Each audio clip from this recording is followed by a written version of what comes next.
જય માતાજી, welcome back to my another vlog. તો આજે તમારો ભાઈ બની રહ્યો છે એક શેફ, જે ગુજરાતની અંદર જ નહીં, ગુજરાતની બહાર પણ કેટલાક એવા સ્થળ છે, મારા ખ્યાલથી તો મોસ્ટ ઓફ જગ્યાએ તમે જ્યાં પણ જોયું હોય છે એ જગ્યાએ પકોડા બધા લોકોને ભાવતા જ હોય. તો આજે હું પોતે તમારા બધા માટે સ્પેશિયલ પકોડા બનાવીશ, પણ ખાઈશ હું એકલો જ. તમે બધા અહીંયા બેઠા છો એટલે હું તમને અહીંયા પહોંચાડી ન શકું, એટલે તમે લોકો સમજો હું તમારા બધા લોકો માટે કેટલું વિચારું છું. કારણ કે મને ખબર છે તમે બધા પણ ભૂખા થયા હશો, એટલે આ ડીશ જે હું બનાવીશ પકોડાની ટેસ્ટફુલ, એ સવારે 8 વાગે હું અપલોડ કરી વિડીયો. કારણ કે 8 વાગ્યા લગીમાં તમે લોકોએ નાસ્તો ને બધું કરી લીધું હોય છે, એટલે તમારું પેટ ફૂલ હશે. કદાચ તમે પછી મારો વિડીયો જોઈને તમને પાછું મોઢામાં પાણી આવી જાય નહીં, એટલે હું 8 વાગે અપલોડ કરીશ. એટલે શું, બાકી શું રાતના હું સાંજે 6 વાગે કરું તો શું, હજી તમે ઓફિસેથી નીકળ્યા હોય, અને તમે ઓફિસેથી નીકળ્યા હોય તો શું થાય, ભૂખા હોય તમે હજી, તો તમને વધારે ભૂખ લાગે. એટલે છે ને હું તમારા લોકોનું હિત, તમારા લોકોનું વિચારી અને સ્પેશિયલી સવારે 8 વાગે જ મૂકીશ વિડીયો. જોવો આ બધા વિડીયો, હું તમને દેખાડું કેવી રીતના હું બનાવું છું, જોઉં તમે.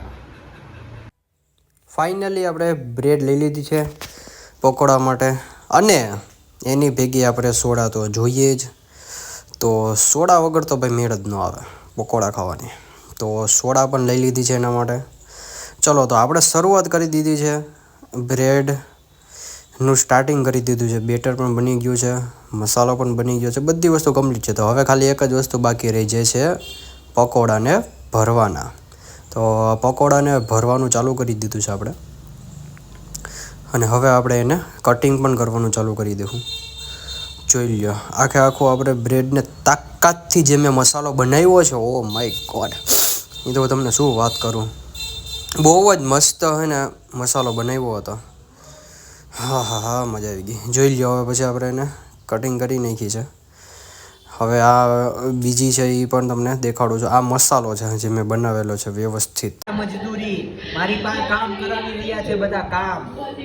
આને હે ને આપણે રાજકોટથી બોલાવીએ અહીંયા આરામ કરવા માટે, પછી આરામ કરવાના બાને આપણે આની પાસે કામ કરાવીએ. કામ કરાવે અહીંયા, મને આરામ કરવા માટે બોલાવે છે ને તમે કામ કરાવો છો મારી પાસે. આપણને દર વખતે મોજ આવી જાય જોઈએ આપણે ધરાર કરાવીએ, અને એને એટલી બુદ્ધિ ન ચાલતી, અહીંયા આરામ કરવા હોય તો કામ કરે તો દર દુઃખ કાંઈ ખતમ નહીં હોતા રે, અને તોય પાછો દર બુધવારે ટપકે, તો એને ખબર નથી કે અહીંયા આવીને કામ જ કરાવશે.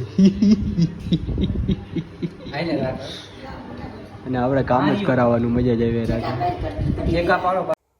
તો તાકાતથી પાવનભાઈએ 2-3 બ્રેડ પણ આપણે ભરી દીધી છે. તો હું તમને દેખાડું કટિંગ એવી રીતના કરાય, બહુ સ્મૂધલી, તાકાતથી, બહુ વ્યવસ્થિત, મસ્ત રીતના જે મેં કટિંગ કરવાનું ચાલુ કરી દીધું છે કામકાજ.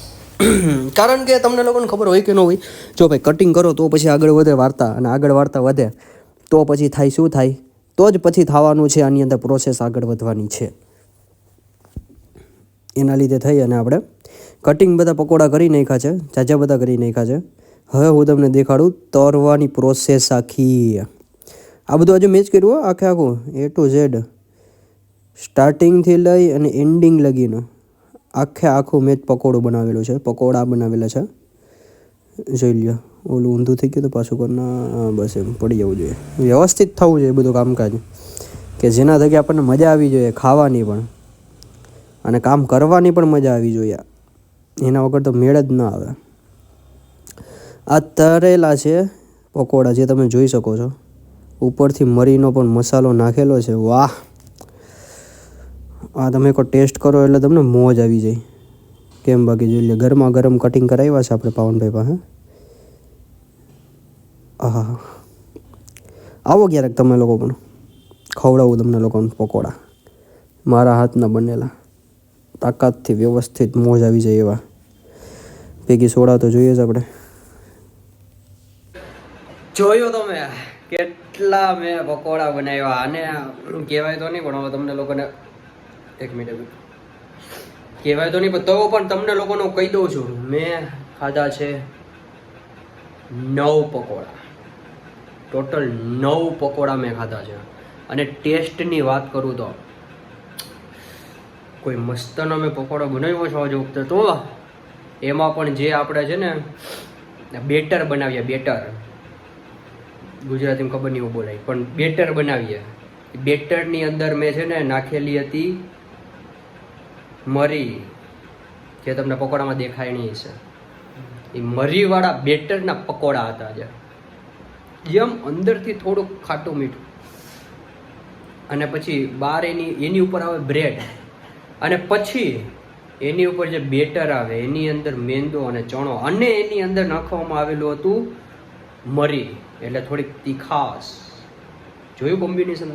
અંદર ખાટું ને મીઠું, પછી નોર્મલ, અને પછી તીખું, એટલે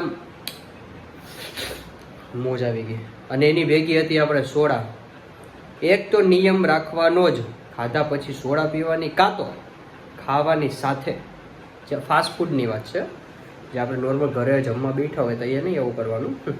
પછી ઘરે ચાપોટું બાપોટું પડે તો તમારી ઉપર, એમાં આપણે કંઈ જવાબદારી લેતા નથી. ઓકે, તો આવા જ બીજા વિડીયો જોવા માટે તમે લોકો મારા ચેનલને સબસ્ક્રાઈબ કરી નાખો. અને જે લોકો જૂના છે અને જે લોકોએ જો વિડીયો જોઈ જ લીધો છે, તો હવે આ વિડીયોને વધારે ને વધારે શેર કરો, એટલે આવા બીજા વિડીયો પર તમે લોકો જોઈ શકો.